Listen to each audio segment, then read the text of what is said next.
Marami ang gumagamit ng mga litrato ng mga kabataang kasama ni Pastor Apollo upang lumikha ng malisyosong posts at content sa social media. Kabilang narito ang mga larawan ng anak ni Sambra. Pag marumi po kasi yung utak natin, lumalabas po sa bubig natin, marumi din. So, wag po sana natin gawin na na malisyoso yung mga pictures ng mga bata. Kasi po, hindi niyo po alam behind that scene kung ano po yung naging feelings ng bata. May mga missing pieces po kasi along the way sa bata na wala po yung father niya. I-replace po ni Pastor. Sana po yun po na makita ninyo. Sana kung pwede lang mag-explain, kung pwede lang namin ipakita sa inyo yung buhay namin dito.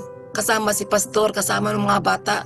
Ang layo po talaga ng mga accusations nyo kay Pastor. Sa totoo lang po talaga. Malayong malayo po talaga. Si Sambra, mula sa pamilyang Islam at Kristiyano, ay naging miyembro ng KOJC kasama ang kanyang ina noong 1995. Nang magkapamilya, pumasok din sila sa full-time ministry ng KOJC na nangangahulugang inalay nila ang kanilang buong buhay at panahon sa paglilingkod sa gawain ng Ama.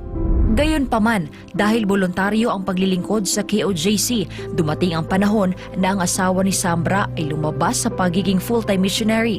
Dahil dito, naiwan sa pangangalaga ng KOJC ang pamilya ni Sambra at si Pastor Apollo ang tumayong ama ng kanyang mga anak, tulad ng iba pang mga kabataan sa KOJC. Naglulong po si Alicia ng father figure. So kay Pastor, si Pastor po nag-replace nun.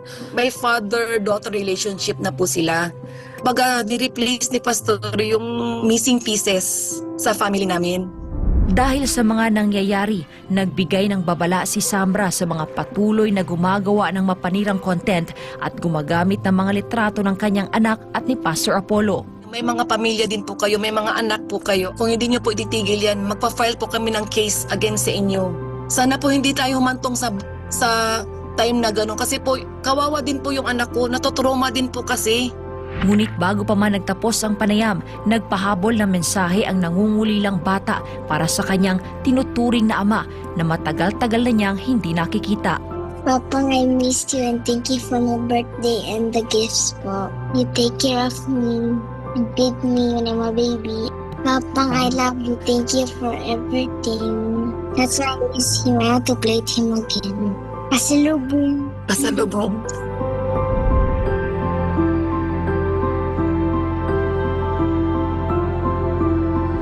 Ay, very nice. Papa ni Alicia.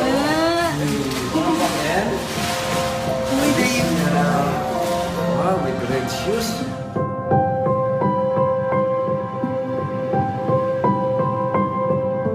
Para sa Diyos at